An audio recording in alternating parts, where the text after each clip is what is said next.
মুসলমানদের জন্য সবচেয়ে বড় কবরস্থান এটি।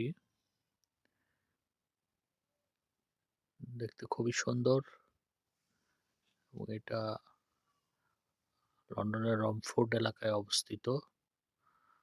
এর ভিতরে আজকেই ১ম আসলাম।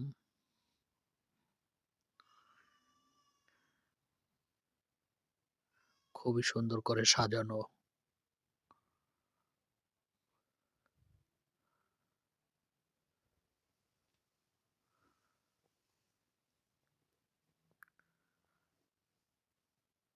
একটা বিরাট এলাকা নিয়ে বাংলাদেশী মুসলমানদের উদ্যোগে মূলত এই কবরস্থানটা চালু হয়েছে।